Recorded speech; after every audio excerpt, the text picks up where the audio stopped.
Dapat.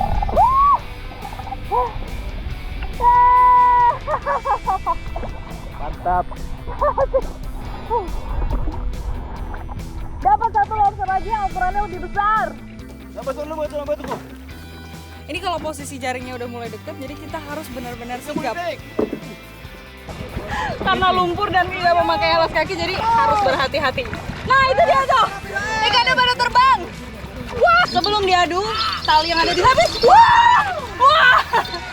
Luar biasa. Tenaganya ini. Dia udah mulai ngamuk.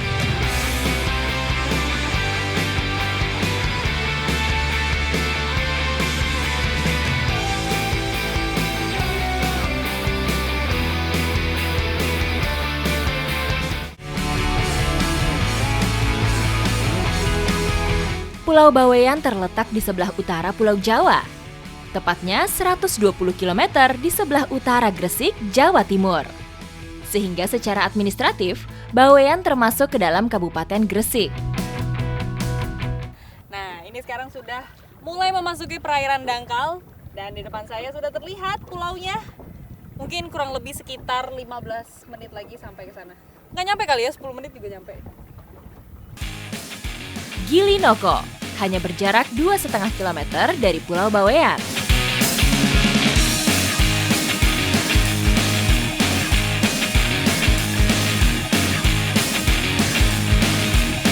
Bak surga tersembunyi, Gili Noko memiliki pantai pasir putih dengan air laut yang tenang dan jernih.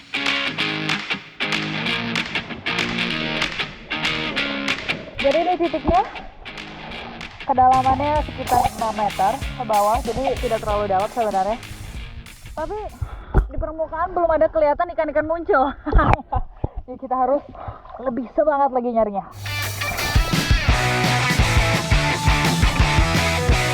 Bukan cuma pantai pasir putihnya yang begitu memikat, pesona bawah laut di Gili Noko ini juga luar biasa.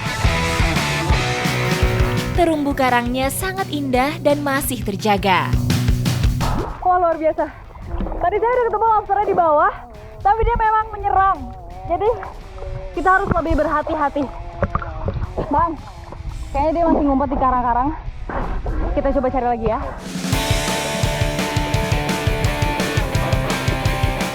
Dapat satu lobster. Tapi ini kayaknya bukan yang tadi ya, Bang? Iya, itu ya kecil itu. Yang kecil, karena yang tadi nyerang saya itu justru yang besar. Ini dapat yang kecil tapi lumayan. Oh, megangnya juga harus hati-hati karena seluruh bagian badannya itu sangat tajam. Wah, gerak ini dia. Dan ini namanya lobster bambu. Lobster bambu atau Panulirus versicolor adalah lobster yang banyak ditemukan di perairan Indonesia. Disebut lobster bambu karena warnanya hijau seperti bambu. Sama seperti jenis lobster lain, lobster bambu hidup di balik karang.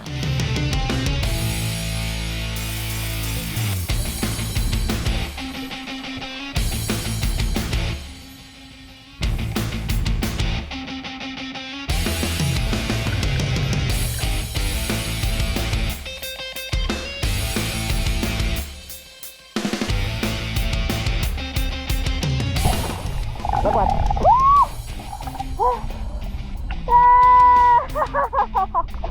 Mantap. Dapat satu lobster lagi yang ukurannya lebih besar. Lobster adalah salah satu hewan laut yang termasuk ke dalam kelompok krustasea atau udang-udangan. Lobster mempunyai 5 pasang kaki dan bermata majemuk.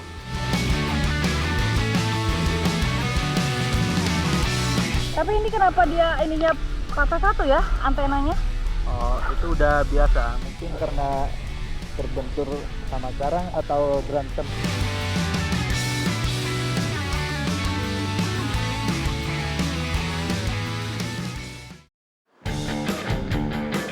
Pantai Pasir Putih menjadi tujuan saya berikutnya.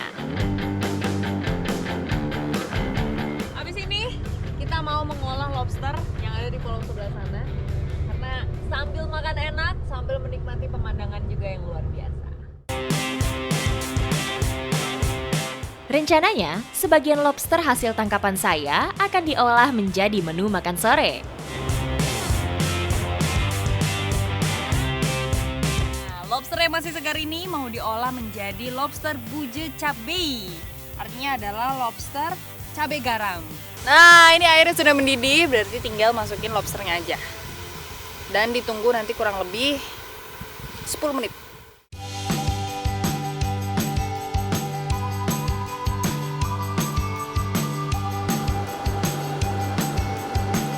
Memasak hidangan seenak dan semewah lobster memang tidak perlu bumbu yang banyak. Karena kita keterbatasan alat dan sedang berada di pulau, akhirnya bisa ngulek menggunakan sendok. Tapi jadi juga ya sambalnya. Iya. Warnanya sudah berubah menjadi kemerahan, tandanya sudah siap untuk disantap. Bang, kita angkat yuk.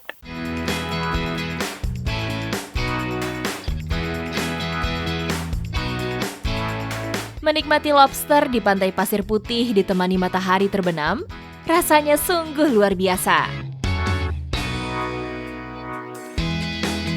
Waduh, enak banget. Pedesnya berasa nih. Karena tadi bumbunya cuma cabai, garam, bawang. Jadi cabainya langsung nyegrek di lidah. Dan rasa manisnya juga tentunya nggak hilang.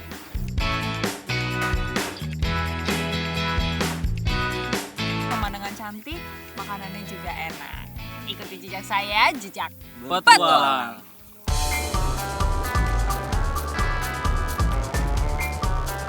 Siang berganti malam, namun petualangan saya di Pulau Bawean terus berlanjut.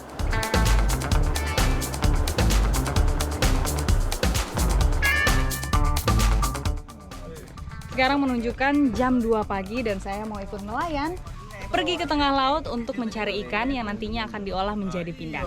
Ikuti jejak saya, jejak petualang. Selain bertani, penduduk di Pulau Bawean banyak yang menjadi nelayan.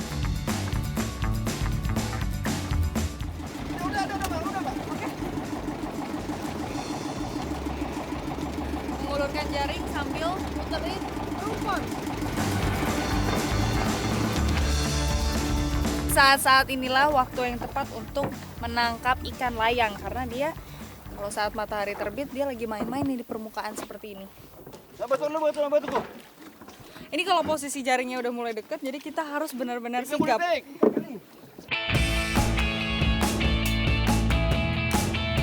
Sayangnya, tangkapan pertama saya masih belum banyak. Meski ikan terlihat bergerombol di sekitar perahu, tapi mereka bisa lolos dari jaring.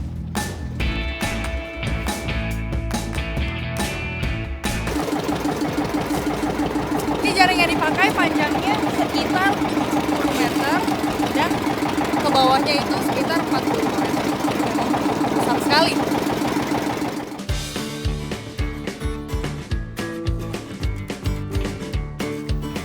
Wah, ternyata menjaring ikan tidak semudah itu. Nah, karena udah diberi umpan, jadi ikannya perlahan-lahan datang ke tengah dan dia sudah mulai masuk jaring. Jadi kita harus tarik terus jaringnya.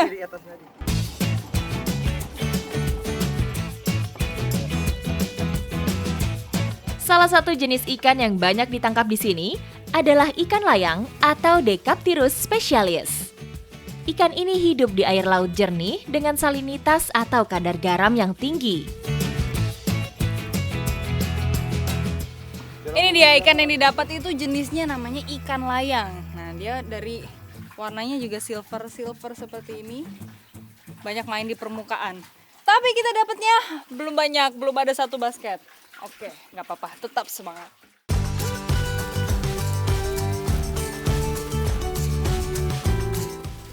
Selain dapat ikan layang, dapat juga nih ikan bawal dan tadi dapatnya juga cukup banyak. Berarti dia lagi berkumpul di satu tempat. Jadi sekali jaring dapat langsung banyak.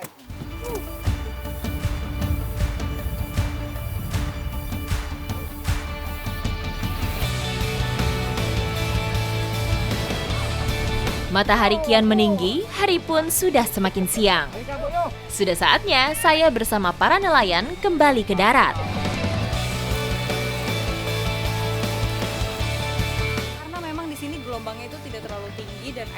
jernih sehingga iwaknya nakal kata bapaknya. Ya kan Pak? Iya, iya. Iwaknya nakal jadi tidak begitu banyak mendapatkan ikan. Tapi nggak apa-apa, lumayan ya Pak. Iya. Ikuti jejak saya, jejak petualang.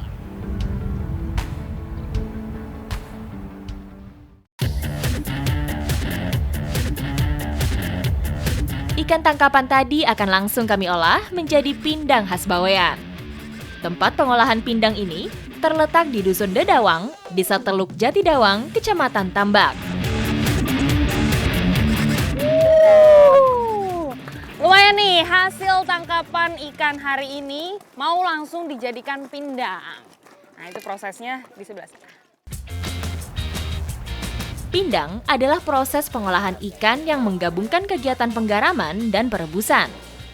Salah satu ciri khas pindang di sini diolah dalam wadah yang bernama kendil. Kira-kira ada berapa banyak Bu ikan yang dimasukin? 12. 12 ya? Oke.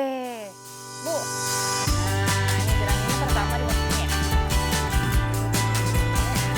Oke, ini dia. Jadi sebelum memasukkan ikan, memasukkan dulu ini namanya jerami ke dalam sini supaya nanti saat dibakar itu tidak gosong.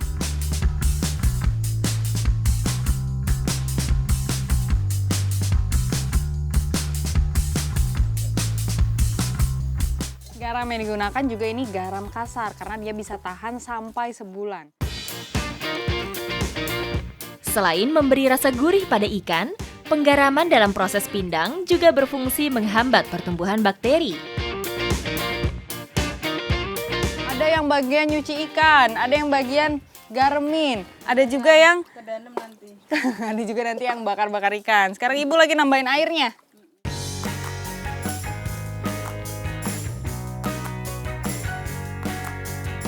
Oh, jadi fungsi dikasih air ini supaya saat dimasak nanti tidak gosong dan bumbunya juga lebih meresap.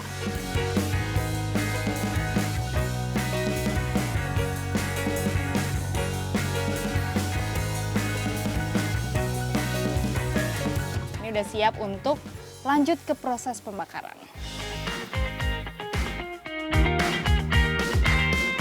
Selain untuk mematangkan ikan, proses perebusan ini juga berguna untuk membuat ikan awet. Ini dibakar, ditunggu kurang lebih setengah jam. Jadi nanti yang baris awal nanti dipindahin, lalu yang belakang maju ke depan. Jadi seperti itu terus.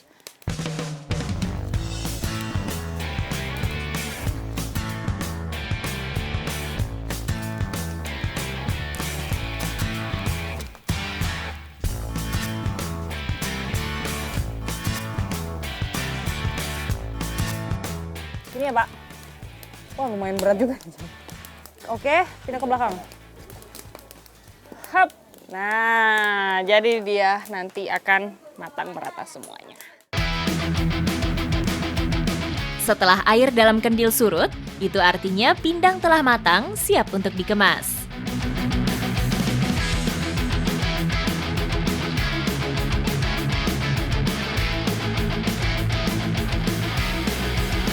Ikan-ikan yang sudah matang, sebelum dibungkus harus dikeringkan terlebih dahulu supaya airnya benar-benar habis. Nah, dikeringkannya di sini. Pak, dibalikin gini ya.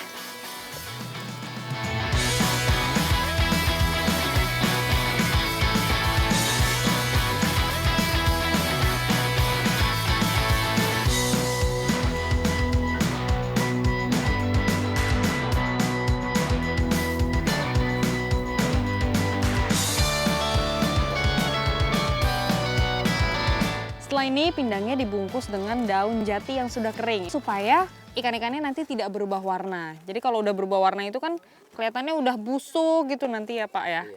Biar terlihat masih fresh atau segar. Meski prosesnya lumayan panjang, pindang kendil khas Bawean ini harganya sangat terjangkau. Hanya Rp10.000 per kemasan. Proses pembuatan pindang yang memang panjang sekali, mulai dari melaut, misahin pindangnya, masukkan ke dalam kendil, dibakar lalu, nah ini nih, terakhir dibungkus seperti ini. Memiliki rasa yang sangat khas karena dibuatnya masih menggunakan cara-cara yang sederhana. Nanti rasanya mantap ya Pak. Ikuti jejak saya, jejak petualang.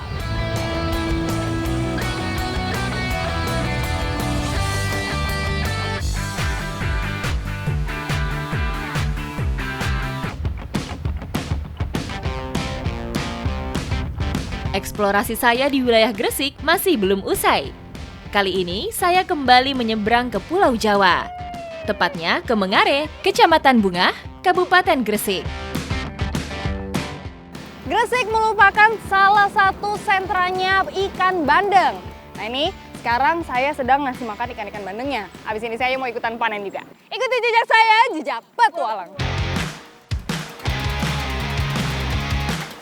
Mengare adalah salah satu kawasan tambak bandeng terbesar di Indonesia dengan luas lahan hingga 3.000 hektar. Oke. Ikannya udah ngumpul semua berarti kita ngejaring di sini ya. Siap. Ini dia lokasi tempat kita menjaring. Berarti kita siapin dulu Mas jaringnya. Karena ini panjang sekali. Bisa mencapai 25 meter. Letaknya berada di dekat laut dan dikelilingi oleh sungai. Ya, Ini di bawah ini aja ya. Apa ini? lumpur semuanya. Ya, waduh. Aku tarik ya. Tadi katanya cuma sebetis. Nggak taunya ini udah sepinggang.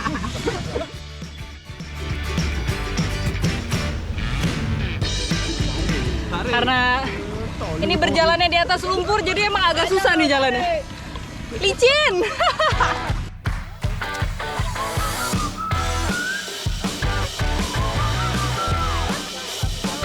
Nah, ini nih. Bisa. Bambunya Dalam ya. bambunya berfungsi untuk ditancapkan ke lumpur supaya jaringnya bisa berdiri dengan kokoh.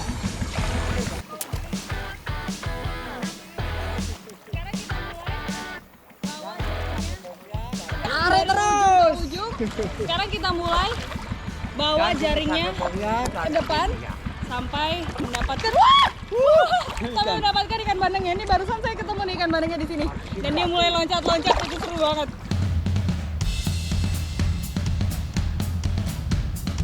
Ayo tarik lagi. Tarik. Ayo tarik.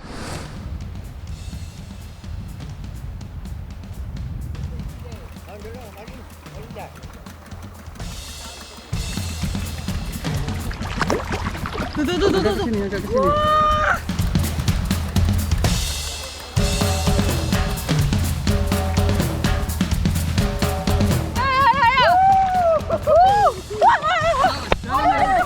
Dalam. Kayak ketusuk apa gitu di bawah. Karena lumpur dan tidak memakai alas kaki jadi harus berhati-hati. Nah itu dia tuh, ikannya pada terbang. Wah. Ikan bandeng atau kanos-kanos termasuk perenang cepat dan hidup dalam kawanan. Ketika badannya tersentuh sedikit saja, maka ikan ini akan berusaha menghindar dengan cara melompat. Jadi salah satu keseruan untuk panen bandeng adalah ini nih, ikannya pada terbang-terbang. Wah, karena dia mempunyai karakteristik perenang yang handal. Jadi dia bisa mengelabuhi jaring dengan loncat-loncat tuh. Wah, keren banget.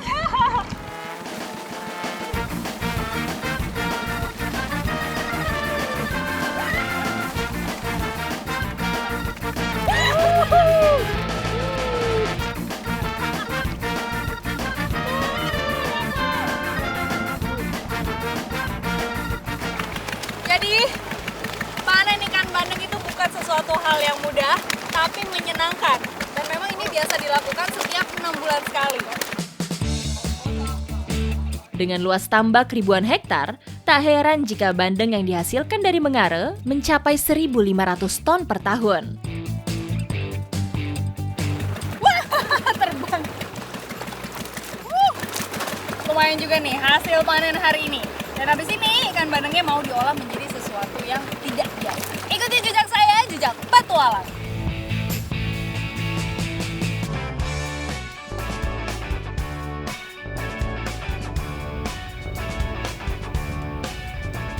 Jadi ikan bandengnya mau diolah menjadi kelan kunir khas Mengare. Kelo itu artinya kuah dan kunir artinya kunyit. Jadi nanti akan jadi ikan kuah kunyit. Wah, ini sekarang ikannya lagi disiapin dulu. Setelah itu bumbu-bumbunya juga lagi disiapkan. Mas, itu Ya. udah mendidih? Udah.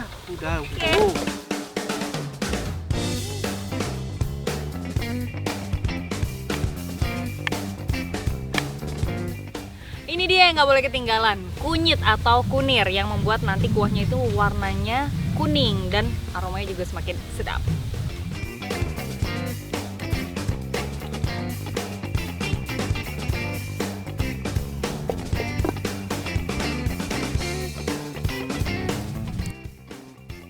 Aduh, asik, mantap banget ini. Panas-panas, pasti seger banget. Harum. Harum ya. Yuk kita makan, Pak. Bandeng dari sini tersohor akan cita rasa yang lebih gurih dan tidak bau tanah. Jadi ikan bandeng itu terkenal durinya banyak. Banyak. Kita harus hati-hati nih. Lihat-lihat dengan jeli di manakah durinya bersembunyi supaya tidak tersedak.